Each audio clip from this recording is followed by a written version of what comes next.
নমস্কার বন্ধুরা, আমি আমার ইউটিউব চ্যানেল কখনো স্বপ্নতে আজকে চলে এসেছি। আমি সুমনা। আজকে আমি আপনাদেরকে খুব সহজ সরল একটা রেসিপি করে দেখাবো। আর এটা দেখাবো আপনাদেরকে দেখে বুঝতেই পারছেন, এখানে আমি একটু তেঁতুল রেসিপি করে দেখাবো। তো দেখুন এখানে আমি কি কি নিয়েছি আমি দেখাচ্ছি। আর সেটা দেখতে গেলে আপনাদেরকে চলে আসতে হবে আমার ইউটিউব চ্যানেল কখনো স্বপ্নতে। আমি এখানে করলা নিয়েছি। করলাগুলোকে আমি ঠিক এরকম মোটা মোটা করে কেটে নিয়েছি, গোল গোল করে মোটা মোটা করে কেটে নিয়েছি। আর আলুগুলোকেও আমি ঠিক এরকম গোল গোল করে মোটা মোটা করে কেটে নিয়েছি। আলুগুলো দেখুন আমি কেটেছি খুব সকালে, মানে যখন রান্না করছি তখন প্রায় 2-2.5 ঘন্টা হয়ে গেল। ধুয়ে রেখেছিলাম, তাও দেখুন একটু কালচে কালচে হয়ে গেছে। তো কি করবো, এটা কিছু করার নেই, ধুলেও যাচ্ছে না। তো সেই জন্য সঙ্গে সঙ্গে করলেই ভালো। তো আমি ভাবলাম তাড়াতাড়ি হয়ে যাবে, তো হলো না। তো যাই হোক, তো এরকম ভাবে আলুগুলো কেটে নেবেন। এখানে 4টে লঙ্কা নিয়েছি, যেহেতু তেতোতে ঝালটা খুব একটা খাটে না, সেই জন্য খুব একটা না, আমরা তেতোতে শুক্তোতে দিই না ঝাল। তো তাও আমি এখানে 4টে লঙ্কা চিড়ে নিয়েছি। একটা বড় সাইজের টমেটোকে আমি এখানে লম্বা লম্বা সরু সরু করে কেটে নিয়েছি। একটা ডিম নিয়েছি, আর ছোট ছোট 2-3টে পেঁয়াজকে কুচি করে নিয়েছি লম্বা লম্বা করে। আমার এতে বেশি উপকরণ কিছু লাগবে না, খুব সামান্য উপকরণ দিয়ে কিন্তু এই রান্নাটা আমার হয়ে যাবে। তো চলুন এটা আমি কি করে রান্না করছি সেটাই দেখবেন। চলে আসুন আমার ইউটিউব চ্যানেল কখনো স্বপ্নতে। দেখুন এখানে প্যান বসিয়ে দিয়েছি, প্যানটা গরম হয়ে গেছে। এর মধ্যে দিয়ে দিচ্ছি আমি সামান্য একটু তেল। আমি প্রথমে এই যে ডিমটা নিয়েছি, ডিমে ভুজিয়া করে নেব। এখন বন্ধুরা তেলটা গরম হয়ে গেছে, তেলের মধ্যে আমি ডিমটা ফাটিয়ে দিয়ে দিচ্ছি। এর মধ্যে আমি 1 চিমটে নুন দিয়ে দিলাম। এবার আমি এই ডিমের ভুজিয়াটা করে নেব।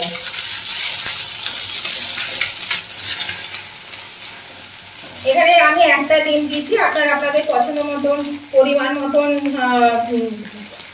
নেবেন। তাহলে করে যেমন আলু নেবেন পরিমাণ মতো, করলা নেবেন পরিমাণ মতন, সেই বুঝে ডিমটাও আপনারা দেবেন। আমি এখানে অল্প করে করছি, সেই জন্য আমি অল্প অল্প করে দিয়েছি। দেখুন এটা ভাজা হয়ে গেল, আমি তুলে নিচ্ছি এটা। এই বন্ধুরা কড়াতে আমি আবার তেল দিয়ে দিচ্ছি। তেলের মধ্যে ফোড়ন হিসাবে 2 টুকরো তেজপাতা দিয়ে দিলাম। আর যে 4টে চেরা লঙ্কা নিয়েছিলাম, সেই লঙ্কাটা আমি এর মধ্যে দিয়ে দিলাম। এবার এটা একটু নেড়ে নেব। এতে কিন্তু কোনো ফোড়ন লাগবে না। এবার আমি এর মধ্যে দিয়ে দিচ্ছি এই যে কেটে রাখা আলু। প্রথমে আলুগুলোকে একটু ভেজে নেব। আলুটা হালকা করে একটু ভেজে নেব।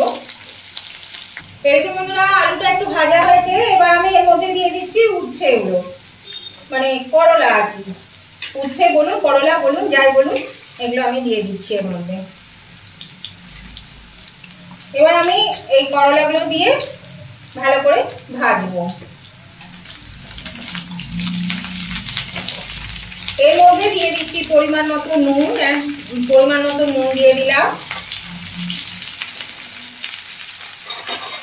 আর দিয়ে দিচ্ছি পরিমাণ মতো একটু হলুদ গুঁড়ো। আমি এইগুলোকে একটু ভালো করে এবার ভেজে নেব। একটু ঢাকা দিয়ে দিয়ে ভাজবো, তাহলে এগুলো সিদ্ধও হবে আবার ভাজাও হবে। তাহলে চলো এটা একটু ভেজে নিই আগে। এই বন্ধুরা আমি ঢাকা দিয়ে দিয়ে ভাজছি, এটা অনেকটা ভাজা হয়ে এসছে। এবার আমি এর মধ্যে দিয়ে দেবো এই যে কেটে রাখা টমেটো আর পেঁয়াজ। এই দুটোই আমি কিন্তু একসঙ্গে দিয়ে দিলাম। এই দুটো দিয়ে এবার আমি ভালো করে নাড়বো আর ঢাকা দিয়ে রেখে দেবো। এরকম বন্ধুরা আমি কিন্তু ঢাকাটা এবার খুলে দিলাম। দেখুন বেশ সুন্দর ভাজা হয়ে এসছে, ভাজা ভাজা হয়েছে। আর আঁচটা আমি বাড়িয়ে কমিয়ে ভেজেছি। আঁচটাকে বাড়িয়ে কমিয়ে ভাজবেন, তাহলে কিন্তু পুড়বেও না। আর ঢাকা দিয়ে দিয়ে ভাজবেন, তাহলে সেদ্ধও হবে। তো আর কিরকম এর মধ্যে কিন্তু আর কোনো মশলাও লাগবে না। এখানে শুধু এবার আমি একটু দেবো 1/2 চামচ মতো চিনি। একটু চিনি দিয়ে দিলাম। আপনারা যদি চিনি দিতে অপছন্দ করেন তাহলে চিনি দেবেন না, আমি সামান্য একটু দিলাম, খেতে ভালো লাগবে, টেস্ট হবে। এবার আমি সামান্য একটু জল দিয়ে আবার আমি ঢাকা দিয়ে এগুলোকে সেদ্ধ করে নেব। এটা মোটামুটি সেদ্ধ হয়ে এসছে, দেখুন না ভেঙে যাচ্ছে আলু, কিন্তু একটু জল দিলাম। এইটুকু জল, খুব অল্প জল দিতে হবে। এইটুকু জল দিয়ে আমি এটাকে নেড়ে চেড়ে নিলাম।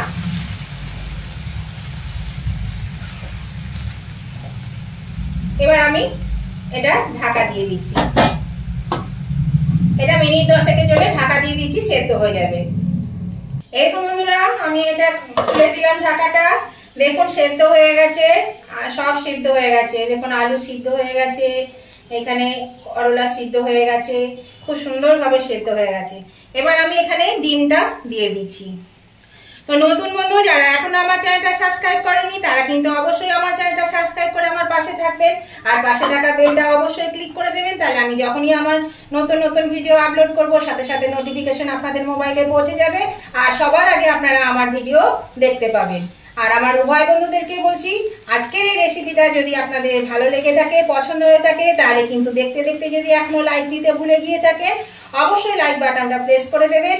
আপনাদের একটা লাইক আমাকে এগিয়ে নিয়ে যেতে অনেকটা সাহায্য করে। আর যদি কোনো অংশে ভালো লেগে থাকে এই রেসিপিটা, তাহলে অবশ্যই কিন্তু আপনাদের বন্ধু বান্ধব আত্মীয় স্বজন সকলের কাছে যাতে এটা পৌঁছে যায় তার জন্য প্রচুর পরিমাণে শেয়ার করে দিতে হবে।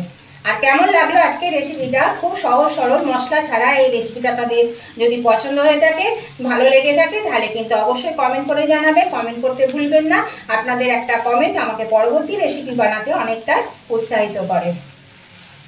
দেখুন এটা কিন্তু আমার হয়ে গেছে, এবার কিন্তু এটা আমি নামিয়ে নেব। আর দেখলেন তো এতে কোনো মশলাপাতি কিচ্ছু লাগে না, আর যারা তেতো পছন্দ করে না তারাও কিন্তু এটা দিয়ে এক থালা ভাত খেয়ে নেবে। তো কেমন হয়েছে, এটা দারুণ লাগে গরম ভাতের সঙ্গে। অবশ্যই কিন্তু একবার করে খাবেন, দেখবেন ভালো লাগে। আমরা তো সবসময় উচ্ছে ভাজা, উচ্ছে শুক্তো এইসব রান্না করে থাকি, তো এইভাবে একবার যদি না করে থাকেন তাহলে কিন্তু অবশ্যই একবার করে দেখুন, খুবই ভালো লাগবে খেতে। তো চলুন এবার আমি এটা তুলে নিই। এই দেখুন বন্ধুরা আমি সার্ভিসিং ডিশে তুলে নিয়েছি, আর এটা কিন্তু অবশ্যই একবার হলেও করে খেয়ে দেখবেন, খুব ভালো লাগে খেতে। আর বললাম তো যারা তেতো খেতে পছন্দ করেন না তারাও কিন্তু এক থালা ভাত খেয়ে নেবে চেটেপুটে গরম গরম ভাতের সঙ্গে, এটা দুর্দান্ত লাগে।